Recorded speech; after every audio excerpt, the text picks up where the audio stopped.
Hey everybody, thanks for stopping by Minnesota Black Robe Regiment.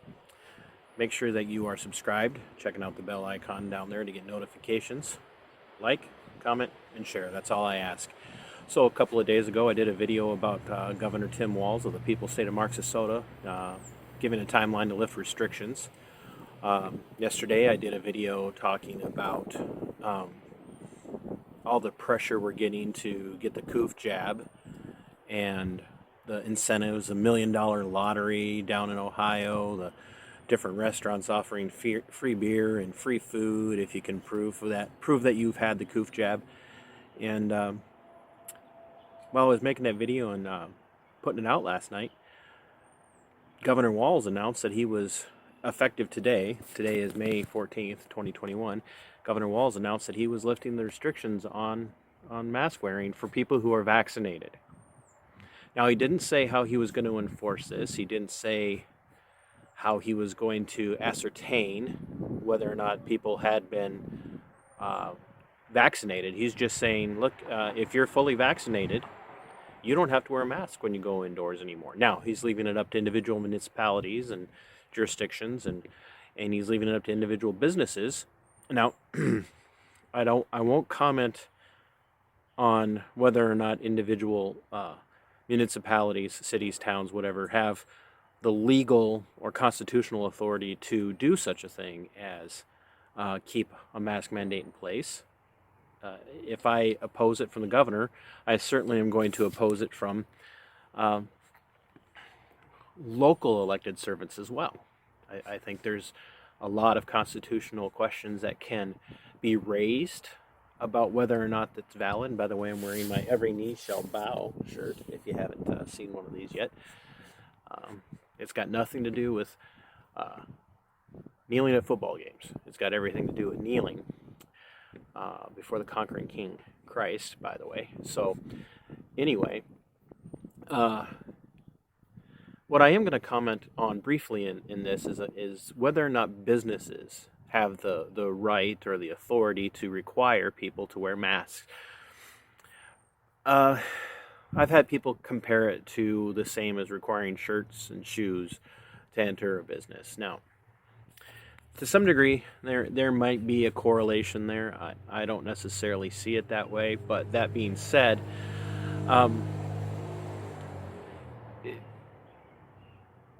let's go with that for now. Let's say that a business, let's say your local, Trader Joe's or your local grocery store is owned. Let's say, your local grocery store, privately owned, is owned and operated by some nanny state type people who are just absolutely terrified of every single little thing that comes along, and they decide that from this point forward, to shop in their business, you're going to have to wear a facial covering, a face diaper. You know what? Fine. If that's what they want, then I guess they can have it.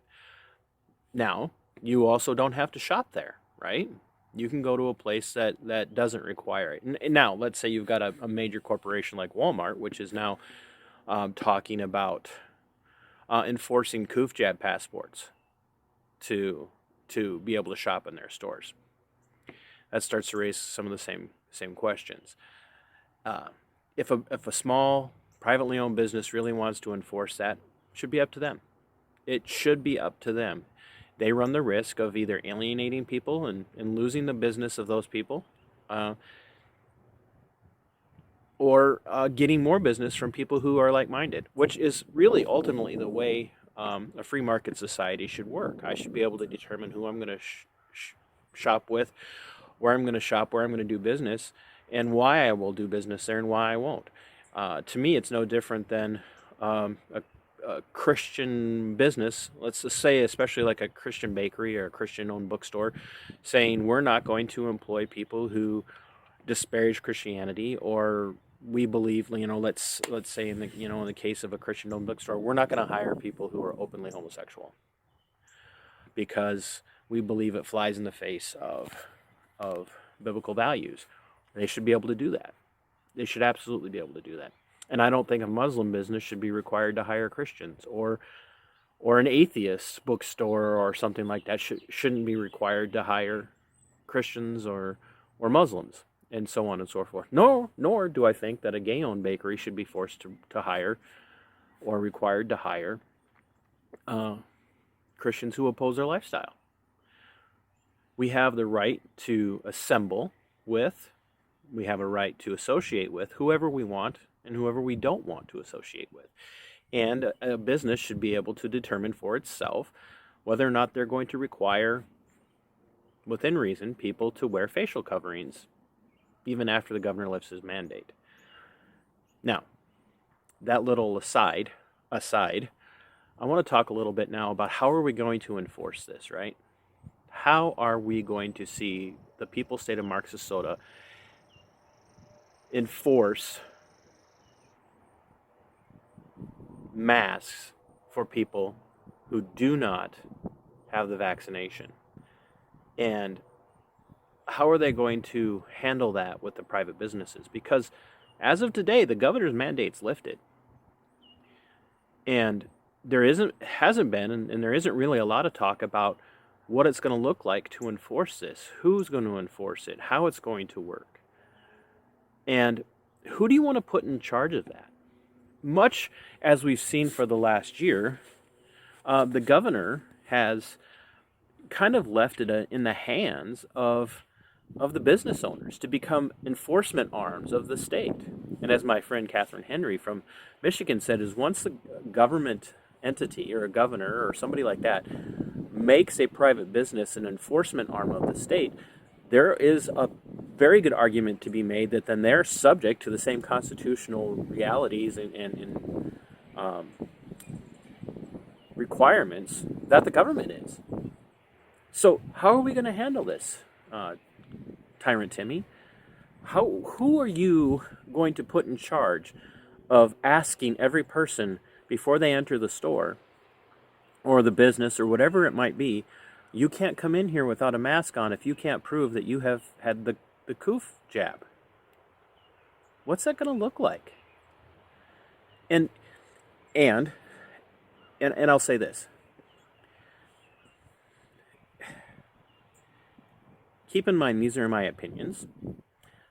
Can't say that any of this is 100%, the way it should be. But I want to have people keep in mind that as much as our governor was creating a cultural divide, a divide between people who were pro-mask wearing and anti-mask wearing for the last year, almost year, this is actually, I believe, going to cause a bigger divide, an even bigger one, because this is going to put us in a position where, really, to prove that you can enter a business now without a mask on, you're going to have to provide some sort of proof that you've met the requirements to be mask-free.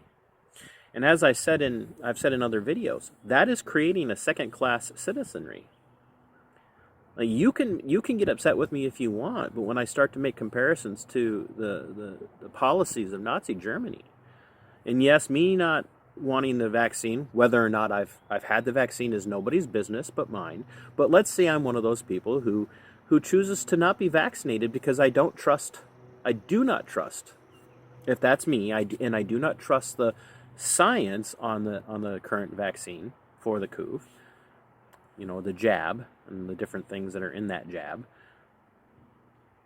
And so now I have to what? I have to be relegated to a second-class citizenry position? Yes, that might be my choice, but you're forcing that choice for what? You are now making me, or whoever else it might be, and there again, if that's the case, if I have determined that I do not want to take the jab, there again, my personal business, it's just nobody else's business but mine. No government entity, no medical provider, no service provider, anybody else has a right to know that. No employer has a right to know that. They just don't. They do not have that right any more than they have a right to know if I've been vaccinated for a flu or some other potentially contagious disease.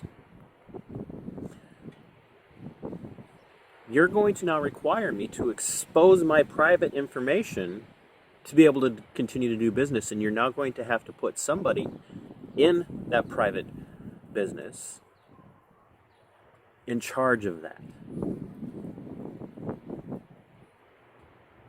And now I have to trust that they're not going to run around and tell everybody else that. This is unenforceable. This is literally unenforceable. And so what I think you're going to end up seeing is I think you're going to see a good portion of the left-leaning businesses, the Starbucks, the Trader Joe's, and the other kind of businesses out there that are like that, are going to say, we're going to continue to require mask wearing in our business. And if you can't prove that, or we're going to require that you prove that you have been jabbed for the coof, if you want to shop here and not wear a mask. That, I believe, is going to be a problem for us, Minnesota. I really do. Because I think this is actually going to create a bigger divide. And we're starting to see that come out now. The governor and everybody else, just like the president, the president's really tied in being patriotic to, getting that jab and, following the jab requirements. And our governor is doing the same thing now. Really putting the pressure on. Look, if you want to be without a mask in public, indoors, get the coof jab, get the coof jab, get the coof jab. And that should scare you. Because it's yet another, like I said before, it's another tool by elected servants who have forgotten their place. They've forgotten that we're the masters and that they serve us. They are using it as a wedge between us culturally. That should bother you. And if it doesn't bother you, that should bother you. But who's going to determine and who's going to ascertain? And how do I know that my information is going to be safe? It's going to be private. Even if I have the jab or I don't have the jab. This isn't over by a long shot.